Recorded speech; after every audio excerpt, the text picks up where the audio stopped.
साथियों, आज गांधी जी की पुण्यतिथि है।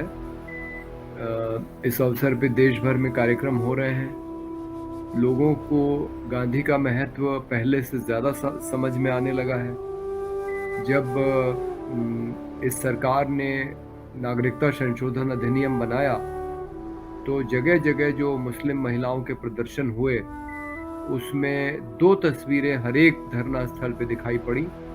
वो एक थी गांधी की और दूसरी थी बाबा साहब अम्बेडकर की। तो गांधी की इस देश को जो एक धर्मनिरपेक्ष देश बनाने में भूमिका रही और डॉक्टर भीमराव अम्बेडकर की जो संविधान बनाने में भूमिका रही, जिसकी वजह से देश के हर एक वंचित तबके के व्यक्ति को लगता है कि उसको एक बराबर नागरिक का अधिकार है, वो खतरे में जब पड़ने लगा तो लोगों को गांधी की ज़्यादा याद आने लगी। और ये देखिए कितनी विचित्र बात है कि जो लोग सत्ता में हैं, उन्होंने आज़ादी के आंदोलन में भाग नहीं लिया और उनका जो एकमात्र बड़ा नाम जो जेल गया, विनायक दामोदर सावरकर, वो माफ़ी मांग के जेल से निकले।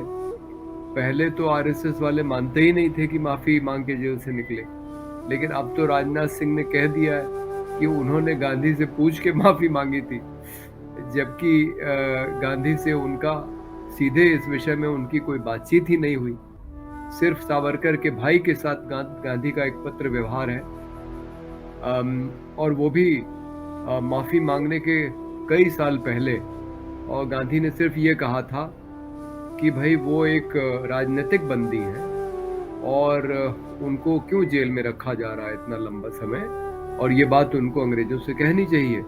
गांधी ने कभी ये नहीं कहा था कि आप माफ़ी मांगिए। अगर गांधी ऐसा कहते सावरकर को, तो वो ये सुझाव नेहरू को भी दे सकते थे, बादशाह खान को दे सकते थे, कस्तूरबा गांधी जेल में रही, उनको कह सकते थे, खुद माफ़ी मांग सकते थे, लेकिन कभी ऐसा नहीं किया। किसी भी स्वतंत्रता संग्राम सेनानी ने, भगत सिंह ने फांसी मंजूर की, लेकिन अंग्रेजों के सामने उन्होंने अपना सिर नहीं झुकाया। तो आज़ादी के जितने आंदोलनकारी थे, सिवाय 3 लोगों को छोड़ के, जिसमें 2 सावरकर बंधु हैं, उसमें से किसी ने माफ़ी नहीं मांगी थी। और ये कितनी अजीब बात है कि अपने आप को राष्ट्रवादी बताने वाले लोग जो आज सत्ता में हैं, जिन्होंने आज़ादी के आंदोलन में भाग नहीं लिया, चलिए वो माना जा सकता है कि आपकी अलग विचारधारा है, आपका उद्देश्य कुछ और था, लेकिन ये लोग गांधी को आज़ादी मिलने के पहले ही मारने का प्रयास कर रहे थे। ये आप सोचिए कितनी देश विरोधी बात है कि आज़ादी का आंदोलन चल रहा है। चलिए ठीक है, आप उसमें शामिल नहीं हैं, लेकिन उस आंदोलन के सबसे बड़े नेता, उस आंदोलन के महानायक को आप आज़ादी मिलने के पहले ही मारने की कोशिश कर रहे हैं। मतलब आप क्या चाह रहे हैं कि देश आज़ाद ना हो? आप अंग्रेजों का साथ दे रहे हैं? तो आप सोचिए कि ये कितनी गंभीर बात है कि वो उनके लिए आज़ादी महत्वपूर्ण नहीं थी, उनके लिए गांधी को मारना ज़्यादा महत्वपूर्ण था। अंत में वो सफल भी हुए आज़ादी के बाद, लेकिन आज़ादी के पहले से ही ये प्रयास शुरू हो गए थे।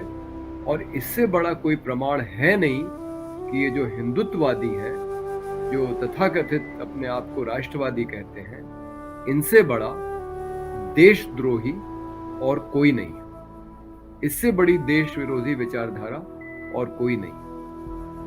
धन्यवाद।